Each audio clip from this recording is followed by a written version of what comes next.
तो आइए हम लोग आ गए हैं एक नए वीडियो में, अगले टॉपिक जिसका नाम है फोर्स।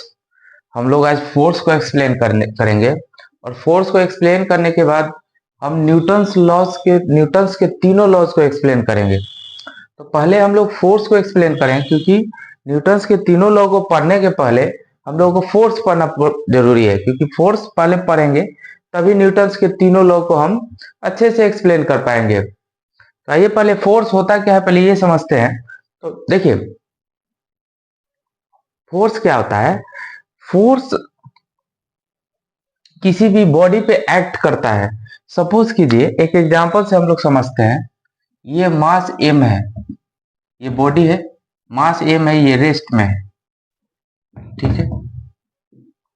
अब क्या करते हैं, यहाँ एफ न्यूटन का फोर्स लगाते हैं।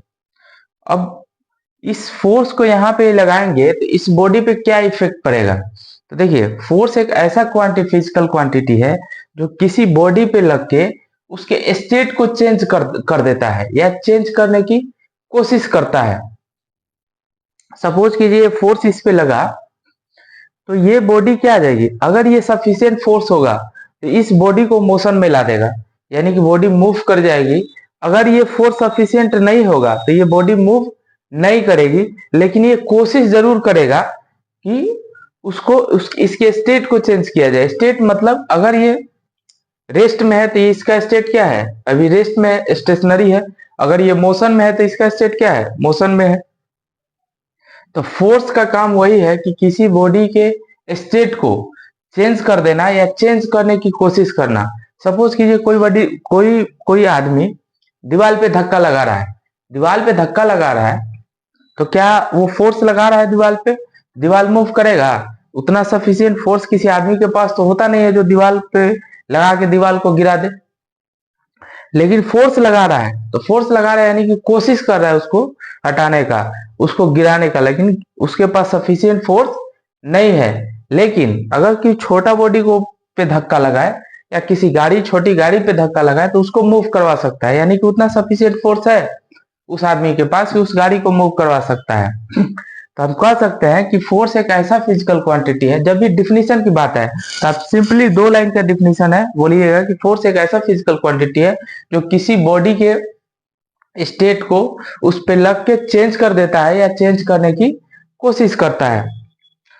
तो फोर्स आप समझ गए। अब देखिए, अब फोर्स से ही रिलेटेड ये सारा जो न्यूटन्स का तीनों लॉ है, वो फोर्स के ही इफेक्ट को, अगर किसी बॉडी पे देखिए, फर्स्ट लॉ यहां देखते हैं, Newton's first law, Newton's second law, Newton's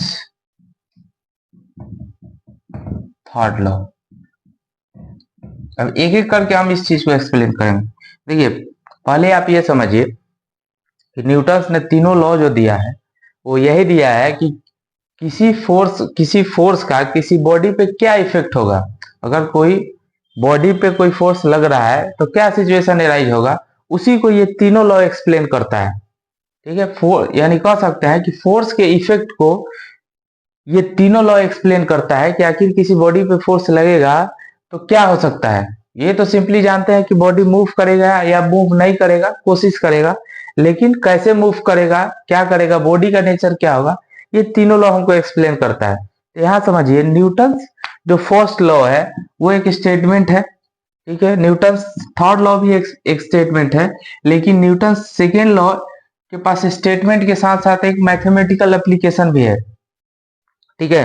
तो इसको हम लोग डिटेल में पहले स्टेटमेंट पढ़ेंगे, उसके बाद इसका मैथमेटिकल डेरिवेशन पढ़ेंगे। यहाँ पे न्यूटन थर्ड लॉ में स्टेटमेंट एक्सप्लेन करेंगे और न्यूटन फर्स्ट लॉ में स्टेटमेंट एक्सप्लेन करेंगे।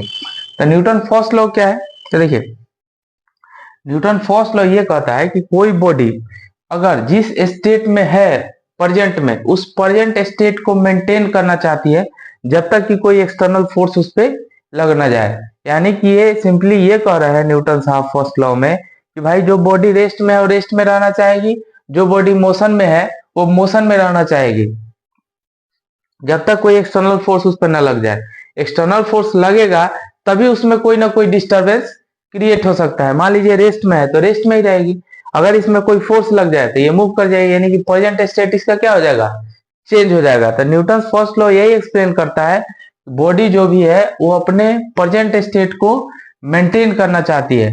सपोज कीजिए, बहुत एक कॉमन एग्जांपल है कि एक चलती हुई ट्रेन से कोई आदमी उतर रहा है। चलती हुई ट्रेन यानी कि स्लो चल रही है, प्लेटफॉर्म पे है। कभी कभी देखे होंगे आप लोग, जब प्लेटफॉर्म पे गाड़ी स्लो हो जाती है तो कोई भी आदमी उतरने की कोशिश करता है। तो जो एक्सपीरियंस आदमी होता है क्या करता है, आगे की तरफ पैर लेके 2-4 कदम चलता है पहले, फिर रुकता है। और जो इनएक्सपीरियंस आदमी होता है वो डायरेक्टली कूद के एक साथ रुकना चाहता है। तो वहां क्या होती है, वहां दुर्घटना होने की संभावनाएं बढ़ जाती है। तो कई बार दुर्घटनाएं हो भी जाती है, लेकिन जो 2-4 कदम आगे लेता है वो बड़ी आसानी से ट्रेन से उतर जाता है। तो आखिर 2-4 कदम आगे क्यों लेता है, इसलिए लेता है कि जब बॉडी ट्रेन में होती है तो मूवमेंट में होती है, मोशन में होती है। जब अचानक ट्रेन छोड़ के आप उतरते हैं तो बॉडी मोशन में ही रहना चाहती है। अब अचानक आप रुकेंगे, बॉडी आगे की तरफ झुकेगी, आप गिरेंगे और आप दुर्घटना का शिकार हो सकते हैं। इसलिए हमेशा जब भी चलती हुई गाड़ी से, वो ट्रेन हो, बस हो, कोई भी उतरता है या आप उतरिएगा तो हमेशा 2-4 कदम आगे लेके ही रुकना चाहिए। तो ये एक्सप्लेन करता है न्यूटन फर्स्ट लॉ को।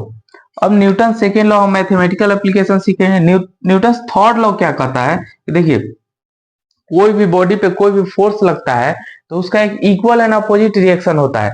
यानी कि एक फोर्स इस पे लगा, एक बॉडी यहाँ है, ठीक है, ये बॉडी आके यहाँ एफ फोर्स लगाई, देखिए इस पे एफ फोर्स लगा, तो इस सेम फोर्स, सेम मैग्नीट्यूड का फोर्स इसके अपोजिट डायरेक्शन में इस बॉडी पे ये बॉडी लगाएगी।